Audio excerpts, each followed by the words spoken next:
नमस्कार, स्वागत है आप सभी का एनएफ न्यूज़ पर। मैं हूं आपके साथ रोहित। दिल्ली चुनाव में जिस तरीके से खेल पलटा, उसे देखकर हर एक राजनीतिक विश्लेषक चौंक गए हैं, क्योंकि बीजेपी ने यहां पर एक बार फिर से वापसी कर ली है। कई सीटों की चर्चा हो रही है, वो चाहे नई दिल्ली की हो, कालकाजी सीट की हो, या फिर जंगपुरा की मनीष सिसोदिया की हार हो, ग्रेटर कैलाश से सौरभ भारद्वाज की हार हो। और इन्हीं सब के बीच एक और ऐसी सीट है जो पहले मनीष सिसोदिया वहां से चुनाव लड़ा करते थे, यानी पड़पतगंज। वहां से अवध ओझा के साथ जो कुछ भी हुआ, शायद अवध ओझा भी उसकी उम्मीद नहीं कर रहे थे। जी हाँ, अवध ओझा पड़पतगंज से अपना चुनाव हार गए। रवि नेगी ने वहां से शानदार तरीके से चुनाव जीता है।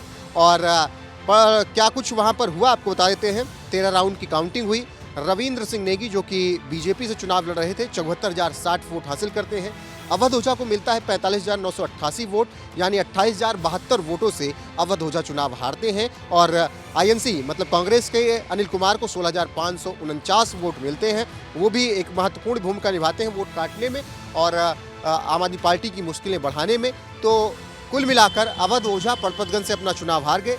वो अवध ओझा जो कि चुनाव से ठीक पहले शामिल हुए आम आदमी पार्टी में आकर, और फिर उस सीट से चुनाव लड़े जो कि हाई प्रोफाइल सीट थी, क्योंकि मनीष सिसोदिया वहां से चुनाव लड़ते आए थे। लेकिन मनीष सिसोदिया पर जब कुछ आरोप लगे तो उनकी सीट बदल दी गई और उन्हें जंगपुरा भेज दिया गया। ऐसे में अवध ओझा को कैंडिडेट बनाया गया। खूब चुनाव प्रचार भी किया अवध ओझा ने, अपने स्टाइल में चुनाव प्रचार किया, लेकिन वो चुनाव प्रचार काम नहीं आया और अवध ओझा अपना चुनाव हार गए पड़पतगंज से। रवि नेगी जो कि पिछली बार मनीष सिसोदिया से हारे थे, उन्होंने वहां पर मेहनत की, ऐसा वहां के लोगों ने कहा। और यही वजह है कि रवि नेगी को अब की पड़पतगंज के लोगों ने चुना है और पड़पतगंज से रवि नेगी विधायक बन चुके हैं और उन्होंने वहां पर भगवा लहरा दिया है। और अवध ओझा की करारी हार पड़पतगंज से हुई है। अवध ओझा की इस हार पर आपकी राय क्या है? रवि नेगी की जीत पर आपका क्या कुछ कहना है? कमेंट में जरूर बताएं। साथ ही दिल्ली का मुख्यमंत्री कौन होना चाहिए, अपनी राय में ये भी जरूर दीजिए और बने रहिए हमारे साथ। नमस्कार।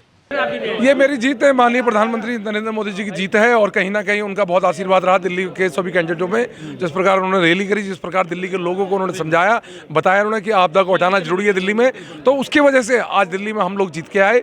मैं माननीय प्रधानमंत्री अमित शाह जी और अपने शीर्ष नेतृत्व का JP नड्डा जी, वीरेंद्र सचदेवा जी, सबका धन्यवाद करता हूँ। और मैं आश्वस्त हूँ कि हमारी सरकार बनने जा रही है और कहीं ना कहीं इस बार दिल्ली के लोगों का विकास होगा और जनता का विकास होगा और क्षेत्र में काम होंगे।